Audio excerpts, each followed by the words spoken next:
convidar vocês a abrir a palavra de Deus no livro de Josué, no capítulo 1. Se alguém puder emprestar uma Bíblia para eles, ou no celular, enfim. Se puder já dar abertinha também no lugar certo, e ajuda bastante, né?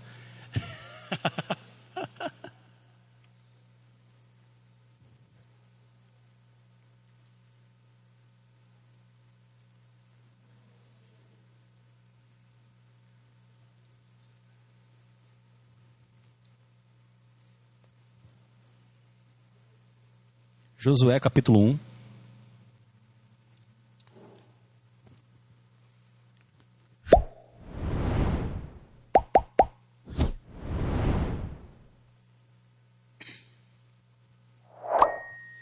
Então a gente vai ler do 1 até o 16, todo o capítulo 1, tá? Vamos fazer a leitura então.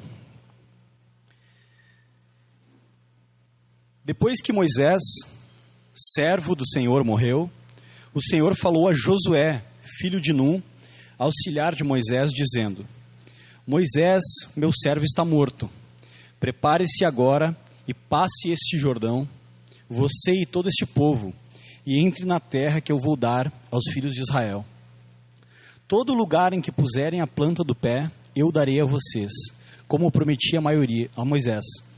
O território de vocês irá desde o deserto e o Líbano até o grande rio, o rio Eufrates, estendendo-se através de toda a terra dos heteus até o Mar Grande, na direção do poente do sol. Ninguém poderá resistir a vocês todos os dias da sua vida. Assim como estive com Moisés, estarei com vocês. Não o deixarei, nem o abandonarei. Seja forte e corajoso, porque você fará este povo herdar a terra que sob juramento prometi dar aos pais deles. Então somente seja forte e muito corajoso, para que você tenha o cuidado de fazer segundo toda a lei que o meu servo Moisés lhe ordenou. Não se desvie dela nem para a direita e nem para a esquerda, para que seja bem sucedido por onde quer que você andar. Não cesse de falar deste livro da lei. Pelo contrário, medite nele dia e noite, para que você tenha o cuidado de fazer segundo tudo o que nele está escrito. Então você prosperará e será bem-sucedido. Não foi isso que eu ordenei? Seja forte e corajoso. Não tenha medo, nem fique assustado, porque o Senhor, seu Deus, estará com você por onde quer que você andar. Versículo 10. Então Josué deu ordem aos chefes do povo, dizendo: passem pelo meio do arraial e ordenem ao povo, dizendo: preparem a comida, porque daqui a 3 dias vocês vão atravessar esse Jordão, para que entrem na terra que o Senhor, seu Deus, lhes dá, para que tomem posse dela. Josué falou aos Rubenitas e aos Gaditas e à meia tribo de Manassés, dizendo: lembrem-se do que Moisés, servo do Senhor, ordenou a vocês, dizendo: o Senhor Deus está dando descanso a vocês e lhes dará essa terra. Que as mulheres de vocês, as crianças e o gado fiquem na terra que Moisés lhe deu, deste lado do Jordão. Mas vocês, todos os valentes, passarão armados na frente de seus irmãos e os ajudarão até que o Senhor conceda descanso aos irmãos de vocês. Como deu descanso a vocês, eles também tomem posse da terra que o Senhor, o Deus de vocês, lhes dá. Depois vocês poderão voltar e tomar posse da terra que Moisés, servo do Senhor, lhe deu por herança deste lado do Jordão, para o nascer do sol.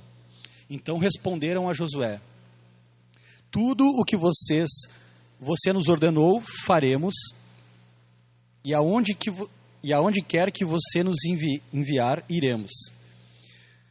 Como em tudo obedecemos a Moisés, assim obedeceremos a você. Tão somente esteja com você o Senhor, seu Deus, como esteve com Moisés. Todo homem que se rebelar contra as ordens que você der e não obedecer às suas palavras em tudo o que você lhe ordenar, será morto. Então somente seja forte e corajoso. Amém? Vamos orar mais uma vez? Senhor Jesus, nós lemos aqui a Tua palavra, Senhor. E agora nós te pedimos, Senhor, espírito de sabedoria, Senhor. Pedimos, Pai, que Tu ilumine o nosso coração, ilumine a nossa mente para que a gente possa compreender, Senhor, as verdades da Tua palavra, Senhor.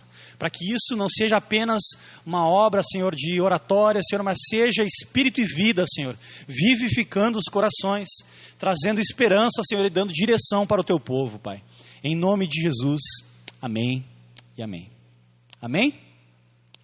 Bom, como nós estamos começando uma série nova de pregações, eu vou fazer aqui um remember, ou vou recapitular algumas coisas para que quem não tem tanto conhecimento da Bíblia assim não fique boiando no meio da história, tá? Então, assim, a gente está pegando aqui uma história no meio. Vocês já ouviram a história de Moisés, né? Que Moisés foi chamado por Deus para tirar o povo da escravidão do Egito. Teve as 10 pragas que amoleceram o coração de Faraó, e aí o Faraó então deixou o povo ir, depois se arrependeu, começou a correr atrás do povo. Depois então Deus abriu o Mar Vermelho, o povo passou, fechou o Mar Vermelho e o Faraó ficou para trás. Mas aí o povo ficou no deserto. O percurso do deserto até a terra prometida são 40 dias de caminhada. Eles caminharam esse tempo, chegaram até a terra prometida, espiaram a terra e por falta de fé e falta de obediência a Deus, falta de fé mesmo, porque Deus tinha prometido aquela terra. Então Moisés mandou espias para ver a terra, se a terra realmente era boa. Eles voltaram de lá e por causa da falta de fé, eles não entraram, né, por causa da rebeldia do povo, da dureza do coração do povo, eles não tomaram posse da terra prometida naquele tempo. Então, por causa disso, Deus fez com que eles ficassem 40 anos no deserto, até que toda a geração incrédula que não acreditava em Deus e nas suas promessas morresse, e só a nova geração então tomasse posse da terra prometida e da promessa de Deus. Fiquei orgulhoso de mim mesmo, consegui sintetizar em rapidão, assim, 1 minuto, e agora a gente vai entrar então. Então, para a gente começar a entender, Deus tinha um povo, Deus tem um povo escolhido, um povo de Deus. Existe então na terra o povo de Deus. Deus escolheu a nação de Israel, a nação que nasceu a partir do patriarca Abraão, um senhor já de muita idade, que por um milagre, né, naquela época não tinha remédios que ajudam nesse problema. Por um milagre divino, Abraão e sua esposa tiveram um filho. E Deus prometeu para eles que essa nação seria tão numerosa como as estrelas do céu. Também prometeu para Abraão, para esse patriarca, uma terra para que eles pudessem trabalhar e viver e comer do seu trabalho, uma terra prometida. E também prometeu que a partir da nação de Israel, toda a terra seria abençoada a partir da descendência de Abraão. Só para conectar vocês e para mostrar que a Bíblia ela não é um livro desconexo, de histórias aleatórias, de acontecimentos aleatórios. Deus tem um plano que é bem linear. Deus tem a sua meta narrativa. Deus tem uma história que começa lá na queda, em Adão. Depois Deus escolhe um povo e essa história vem até nós hoje. E só para conectar com Jesus, é através de Jesus, que é descendente de Abraão, que Deus cumpre essa promessa de abençoar todos os povos da terra. E Ele abençoa e Ele estende essa bênção até nós hoje. Por causa de Jesus, essas promessas, esse povo eleito de Deus, por causa do sacrifício de Jesus, nós que cremos em Jesus, fazemos parte dessa aliança. Entramos, né? Somos adotados. A gente ganha o green card do céu, né? Todo mundo vai lá para os Estados Unidos, está louco para ganhar o green card, para, né, ter os benefícios daquele povo lá e tal. E eu te digo, meu amigo, receber o green card do céu é muito melhor que receber o green card dos Estados Unidos. Primeiro, porque Ele é eterno. E porque as bênçãos e o prazer e a satisfação e a alegria que nós encontraremos quando nós encontrarmos com Jesus será muito maior do que qualquer prazer fugaz e momentâneo aqui dessa terra. Então Deus tinha um povo, isso primeiro, um Deus específico. Quem é o Deus que nós cremos? Nós cremos no Deus de Abraão, Isaac e Jacó, no Deus da Bíblia chamado Yahvé. Nós cremos nesse Deus, o Deus de Abraão. Para quem não é judeu, não sei se tem algum judeu aqui, mas para quem não é judeu é difícil de entender um pouco isso. Então eu quero ser bem claro para que a gente possa compreender onde é que essa história aí, isso aqui é passado em 1400 anos antes de Cristo. Daí tu deve estar te perguntando, mas o que isso aí tem a ver com Brasil, Porto Alegre 2021? Tem tudo a ver, porque o plano de Deus começou lá, passa por aqui para nos resgatar e nos leva até a eternidade. Então, nós temos um Deus específico. Quando a gente vai compartilhar nossa fé com alguém, né, a gente vai falar sobre Jesus ou vai falar sobre Deus com alguém, eu acho que a primeira objeção, a pessoa fala assim, não, mas eu acredito em Deus. Não, eu acredito em Deus. Mas qual é o Deus que tu acredita? Qual é o nome do teu Deus? Não, daí começa, né? Não, mas eu acredito numa força, numa energia, tá, mas o teu Deus tem nome, ele tem uma personalidade, ele tem um caráter, ele é alguém, ele é pessoal, ele se relaciona contigo. Aí a pessoa vai, e é por aí que a gente prega o Evangelho. Nosso Deus tem nome, o nosso Deus, ele não é simplesmente a força criadora de todo o universo, como a gente leu no Salmo 24 aqui no início, mas ele é um Deus pessoal e infinito, todo-poderoso, criador de todas essas coisas, criador e sustentador de todas essas coisas. Só que a graça de Deus é tão maravilhosa que esse Deus todo-poderoso, criador e sustentador de tudo isso que nós vemos, ele se relaciona, ele deseja se relacionar de forma particular com cada um. É por isso que ele escolheu um povo, ele separou um povo. Ele separou um povo para mostrar para o mundo inteiro que esse povo tinha um Deus exclusivo, um Deus único, verdadeiro e poderoso, e que esse Deus não era um tirano simplesmente. Ele era um Deus abençoador, misericordioso, mas também era um Deus santo. Um Deus que não compactua com o pecado do homem, que não compactua com a maldade que o homem pratica. Então esse é o Deus que nós cremos, esse é o Deus da Bíblia.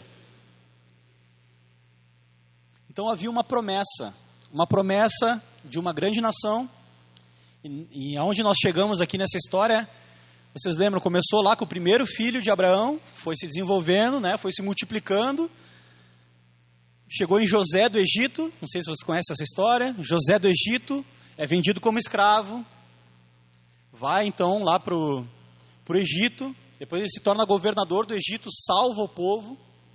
Enquanto ele é governador do Egito e tem esse faraó que elegeu ele como governador, o povo passa bem, só que José morre, esse faraó morre, e o próximo faraó passa a escravizar o povo de Deus, e o povo de Deus fica preso naquele lugar.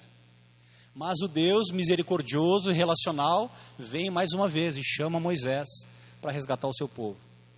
Então é nessa parte da história que nós estamos. Então Moisés resgata o povo, atravessa o deserto, e Moisés morre no deserto e passa a incumbência para Josué.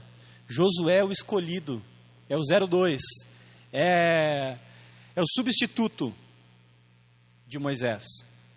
E olha que interessante, eu sei que alguns versículos aqui já são muito conhecidos, né? Nessa passagem que a gente leu, 3 vezes saltou na leitura aqui a expressão seja forte e corajoso. Eu acho que é a parte mais marcante, né, aqui dessa passagem, mas talvez ela não seja a mais importante. Eu quero começar do início com vocês. Lá no primeiro versículo que a gente leu, diz o seguinte: depois que Moisés, servo do Senhor, morreu, o Senhor falou a Josué, filho de Num, auxiliar de Moisés, dizendo, em outras traduções diz servo de Moisés. Hoje em dia a gente vive na era dos coachings, na era de que todo mundo é autoridade, todo mundo sabe sobre tudo, argumenta sobre tudo, opina sobre tudo, sabe de tudo. Só que o reino do céu, ele não é feito dessa maneira, de pessoas sabichonas e pessoas que acham que sabem tudo sobre Deus. O reino de Deus, ele é feito de servos. Ele é feito de servos. E olha aqui que interessante. A Bíblia poderia ter dito, né? Josué, que também era servo de Deus. Por que que aqui nessa passagem tem Josué, servo de Moisés? Depois, lá no final do livro, vou dar o spoiler, tá? Da série. Lá no final do livro, essa classificação para Josué, servo do Senhor, aparece no capítulo 24 do livro. Ou seja, antes de tudo, todos nós passamos por esse período de servir, de ser servos. E não há problema nenhum. Vocês lembram que Jesus, na última ceia, o que ele fez? Ele pegou uma bacia, uma toalha, e fez uma das coisas mais nojentas que se tem talvez para se fazer, que é lavar os pés de um judeu que caminhava de sandália o dia inteiro no chão batido. Né? Não é nosso... Né? Tem tênis, hoje em dia tem tênis pé, tem várias coisas que, né, deixa esse trabalho talvez, né, não tão ruim. Se bem que uma sapatilha também, né, deixa daquele jeito o pezinho, né? Então, Jesus lavou os pés, ele serviu. E o engraçado é que os discípulos imaturos de Jesus, eles estavam discutindo quem é que ia sentar à direita, quem é que ia ser o maior no reino de Deus. E Jesus fala para eles, vira para eles e fala o seguinte: o maior no reino de Deus é aquele que serve. Eu vim aqui para servir vocês com a minha vida, entregar a minha vida por vocês. Vocês ainda estão discutindo quem é que vai ter um rubi, uma safira na coroa, lá, sabe? E muitas vezes a gente também se comporta dessa maneira. Então o reino de Deus, ele é um reino de servos, de servos. Nós estamos aqui, o povo de Deus, para servir ao Senhor. É interessante que nos Estados Unidos a palavra para culto é service, porque é o serviço da casa de Deus. Nós estamos aqui para cultuar a Deus, como o Bruno falou no início. Nós estamos aqui prestando um serviço. Estamos aqui para adorar a Deus e para pregar o Evangelho. Talvez você não tenha percebido, mas no momento onde você se arrumou para sair da sua casa e para vir até aqui hoje, você está deixando uma mensagem para o mundo. Eu saí da minha casa e vim até a igreja hoje porque eu creio no Deus que estará presente quando o seu povo se reúne. É nesse Deus que eu creio. Eu estou dando uma mensagem para o mundo. Eu saí da minha casa hoje para cultuar a Deus junto com o povo de Deus. Amém? Então nós estamos aqui servindo a Deus.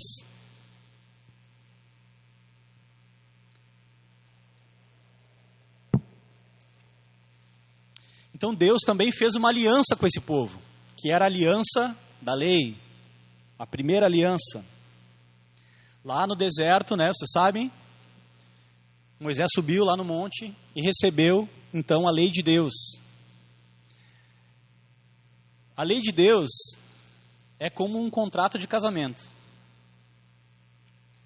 É um documento que define quais são as obrigações do povo para com Deus e de Deus para com esse povo, como se fosse um casamento.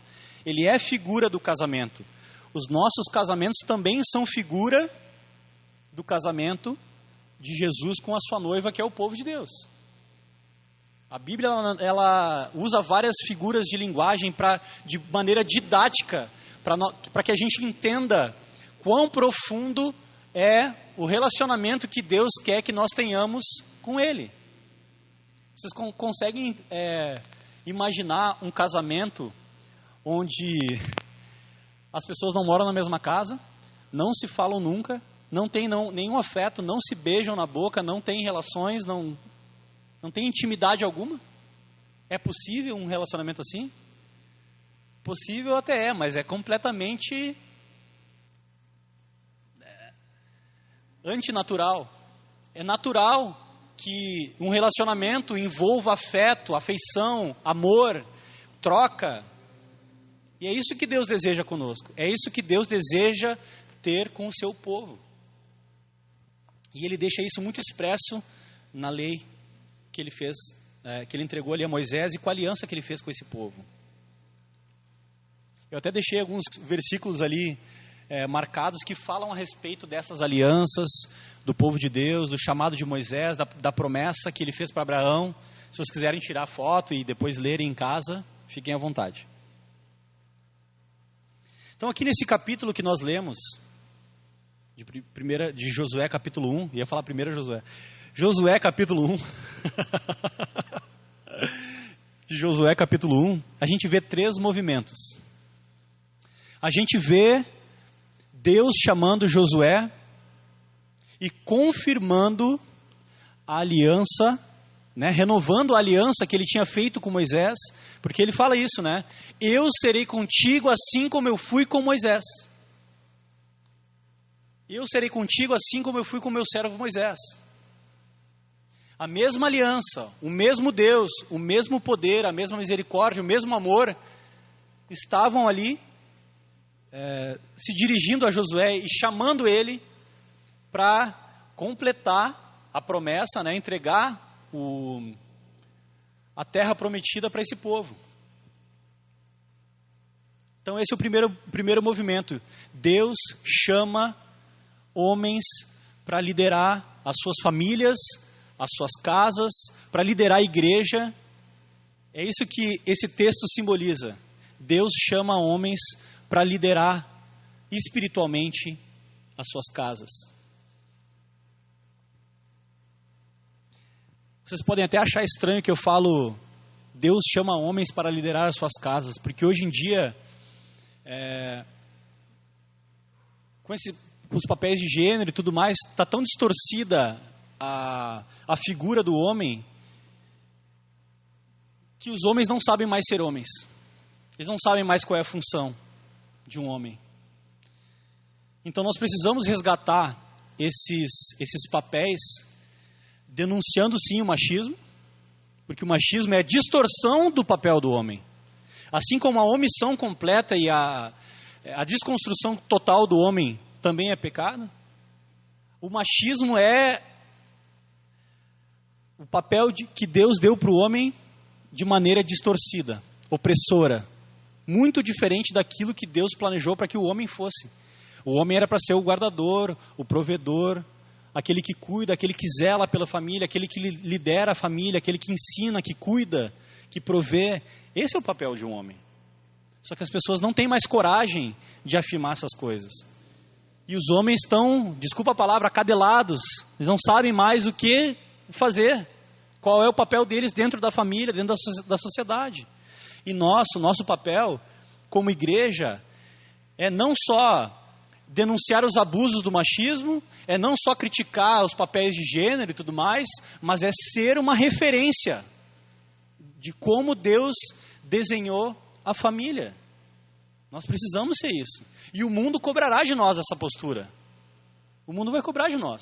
Porque não adianta a gente eu vir aqui, né, dar todo um discurso, abrir minha Bíblia, papapá, e eu não fazer a minha parte. As pessoas, elas vão olhar muito mais para o nosso exemplo e para o resultado do Evangelho em nós do que propriamente para a mensagem. Essa é a verdade.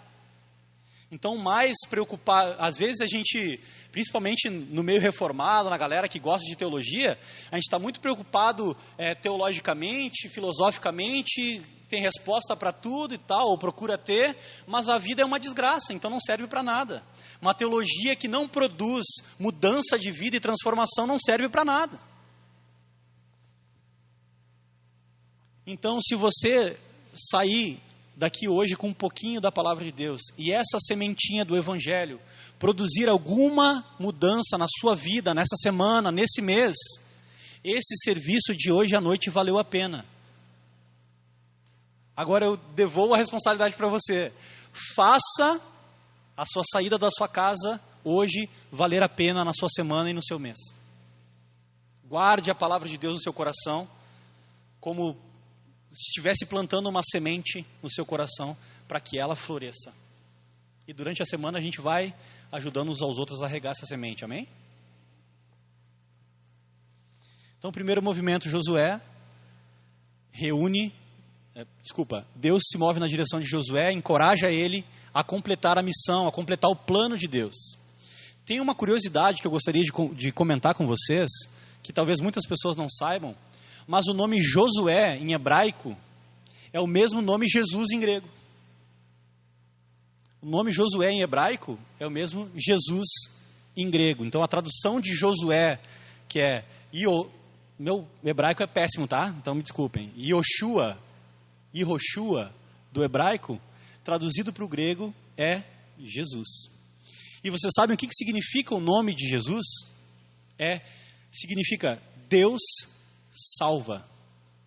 Deus salva. É isso que significa. Toda vez que a gente fala sobre Jesus, a gente está dizendo Deus salva. Deus salva. Não esqueça isso. Quando as coisas apertarem, quando a sua fé esmorecer, só o nome de Jesus tem poder. E o nome de Jesus diz para mim e para você, Deus salva. Não esqueça disso. Uma coisa que é interessante é que aqui também no versículo 1 fala que Moisés morreu. O que aconteceu? O que isso quer dizer para nós? Quer dizer que o homem é incapaz de salvar o homem. Ninguém é capaz de salvar ninguém, nem a si mesmo. Nem Moisés, que era o maior nome do judaísmo. Aquele que recebeu as leis de Deus lá no monte, que viu Deus praticamente face a face. Nem ele era capaz de cumprir o plano de Deus para mim e para você. Mas aí fica o simbolismo. Yeshua, Jesus é quem faz o plano de Deus se cumprir. É isso que esse livro quer dizer. Essa é a mensagem central desse livro. Jesus é quem faz o plano de Deus se cumprir na minha e na sua vida.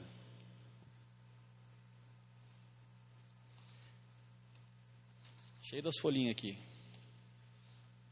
Então, são 3 movimentos. Deus chama Josué. Josué chama os líderes para liderarem.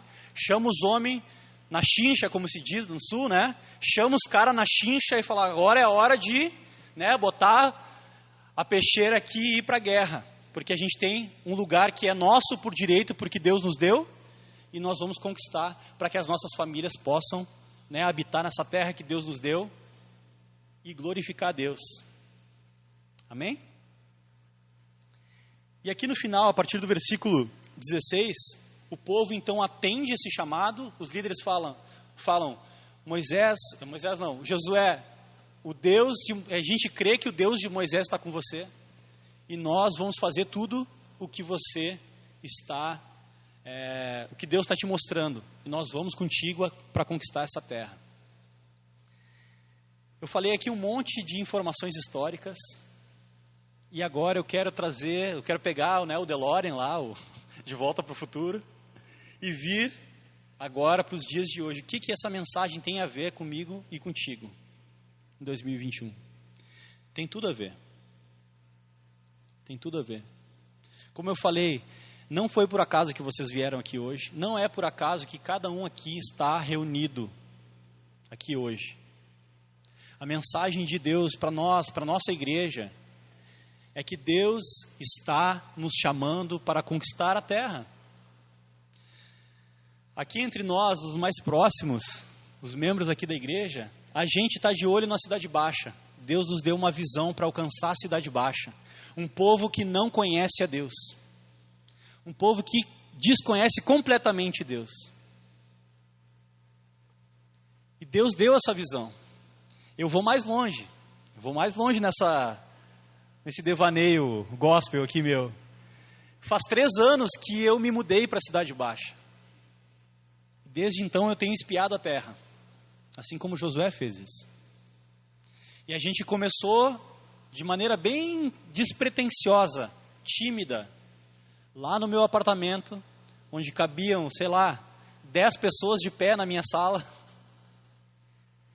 E vocês não sabem, a gente estava conversando antes, e a Nani acompanha o Casulo desde as lives que a gente fazia no Facebook daquela época. E Deus trouxe ela aqui hoje, para ver o que Deus começou a fazer. A gente tinha uma promessa como aquele povo que era pequeno, ela lá de Manaus, e é isso que Deus faz. A gente limita, né? A nossa fé é desse tamanho mesmo. A gente limita a ação de Deus. A gente às vezes não crê nesse Deus. Às vezes a gente tem medo, tem receio. E Deus está nos chamando a desbravar a Cidade Baixa e levar o Evangelho para a Cidade Baixa. Deus está nos chamando para isso, amados. Vocês sabem do que eu estou falando. Deus está nos convocando para isso. E o conquistar a terra, no sentido atual, não é implementar uma teocracia na Cidade Baixa, não é isso. É ganhar para Jesus aqueles que Jesus comprou com seu puro sangue lá na cruz. A promessa naquela época é que Deus já tinha prometido aquela terra. Deus já tinha dado a terra para eles, era só eles tomarem posse. E aqui vem uma dinâmica muito interessante, que é a soberania de Deus e a responsabilidade do homem. Deus nos dá, mas pela fé nós tomamos posse e nós agimos. Para tomar posse dessa terra, temos que atravessar o Jordão. Atravessar o Jordão naquela época era algo impossível. Talvez como nas nossas cabeças a gente acha impossível alugar um prédio lá, ganhar pessoas para Cristo e começar uma igreja que vai mudar a realidade da Cidade Baixa.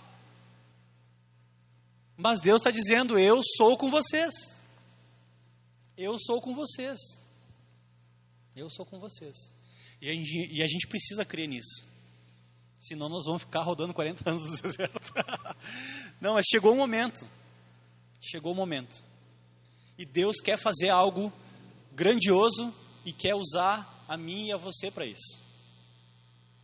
E o mesmo Deus que cumpriu todas essas promessas, que prometeu, que cumpriu, que guiou o povo, que fortaleceu o povo, que disse para Josué, seja forte e corajoso, também está me chamando e te chamando e te dizendo, seja forte e corajoso, e você vai presenciar Deus vencendo as batalhas e nós tomando posse daquilo que Deus tem para nós. Amém?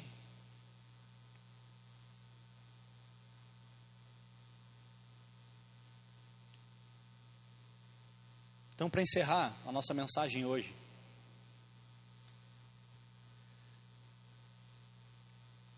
versículo 7. Tão somente seja forte e muito corajoso, para que você tenha o cuidado de fazer segundo toda a lei que o meu servo Moisés lhe ordenou. Não se desvie dela nem para a direita e nem para a esquerda, para que seja bem-sucedido por onde quer que você andar. Não cesse de falar desse livro da lei. Pelo contrário, medite nele dia e noite, para que você tenha o cuidado de fazer segundo tudo o que nele está escrito. Então você prosperará e será bem-sucedido. Não fui eu que te mandei? Seja forte e corajoso. Aqui tem uma grande chave que nós precisamos girar. Talvez muitos teólogos coach ou pastor coach falariam assim, agora Deus está te encorajando a você conquistar tudo que você quer nessa terra. E não é isso que o texto está dizendo. Aqui o texto está dizendo que Josué precisa ser forte e corajoso para ser fiel a Deus e à sua aliança. E Deus está nos chamando a ser fortes e corajosos para abrir mão de tudo que o mundo nos oferece, para sermos também fiéis à aliança que temos com Deus. Porque o povo de Deus é o povo que tem aliança com Ele. Então é para isso que nós precisamos ser fortes e corajosos, para ir na contramão do mundo, para remar contra a maré. Lembra aquela subida do salmão na cachoeira, lá no riozinho, os ursos ficam pegando ali? Os ursos vão tentar te pegar também. Então Deus está nos chamando a ser fortes e corajosos, para que nós possamos viver o Evangelho. O desafio do cristão hoje é permanecer fiel, mesmo que às vezes a gente não veja a bênção de Deus. Porque é fácil acreditar num Deus que te dá tudo. Agora é difícil, é preciso de coragem, de força, para se manter fiel quando as coisas parecem que não vão mudar, quando as circunstâncias não vão mudar. Isso é fé em algo espiritual e eterno. Isso de fato é.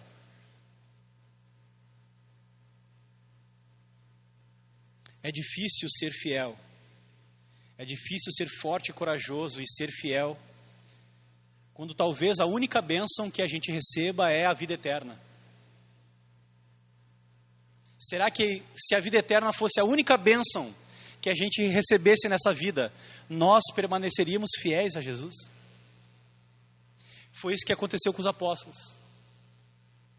Foram perseguidos, mortos, porque eles tinham certeza que depois da morte eles receberiam algo que eles jamais encontrariam aqui nessa vida. Então nós precisamos ter uma fé prática e fundamentada na palavra. Lembram? Nós precisamos ser fiéis a Deus, ler e meditar na palavra de Deus de dia e de noite. Isso é ser forte e corajoso. Um crente forte é um crente de joelhos, é um crente que é dependente de Deus. Aí fora, é proibido demonstrar fraqueza, vulnerabilidade. É proibido. Todo mundo tem as melhores fotos no seu Instagram. Ninguém bota uma foto horrível no Instagram, né? A não ser que tenha uma intencionalidade de chamar atenção. Mas a gente quer mostrar o nosso melhor lado. A gente quer ser vencedor.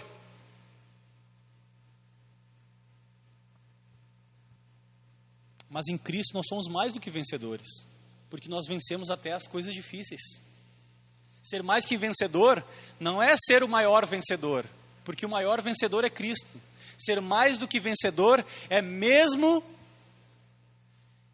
derrotado, fragilizado pela vida, continuar crendo na vitória de Jesus na cruz. Isso é ser mais que vencedor. Isso é ser mais que vencedor. Se apega em Jesus.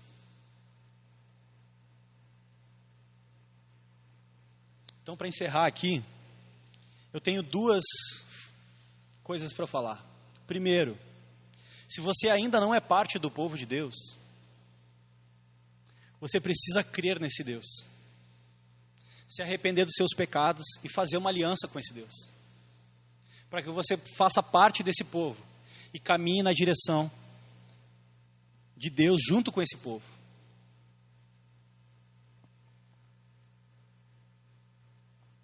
Se você já crê, agora é a hora de tomar atitude, de passar o Jordão e tomar posse daquilo que Deus tem para nós.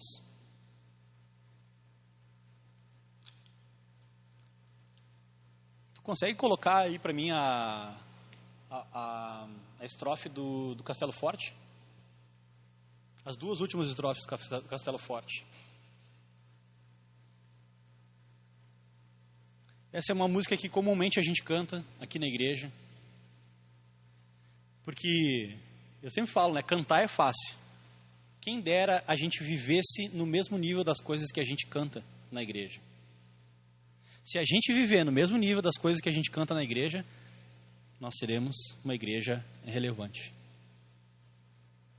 Pode passar lá para nós mais para frente.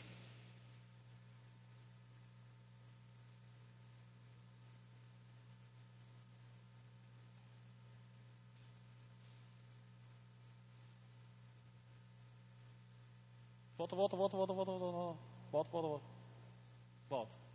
Aí. Defende-nos, Jesus, o que venceu na cruz, Senhor dos altos céus, que sendo o próprio Deus, triunfa na batalha. As batalhas que nós enfrentamos não são vencidas por nós, não são vencidas na força do nosso braço. É o Senhor que nos dá a vitória das nossas batalhas. Pode passar o próximo. Olha essa última estrofe. A gente está falando sobre a fidelidade, permanecer fiel à palavra, meditando na palavra. Sim, que a palavra ficará. sabemos com certeza, pois ela nos ajudará com armas de defesa. Pode passar. Se temos de perder família, bens, poder, e embora a vida vá, por nós Jesus está e nos dará o seu reino.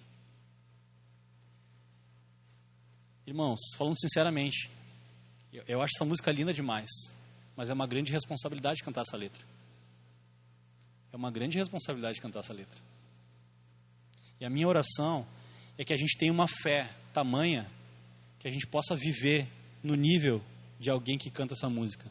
Que essa música se torne uma verdade nas nossas vidas. Amém?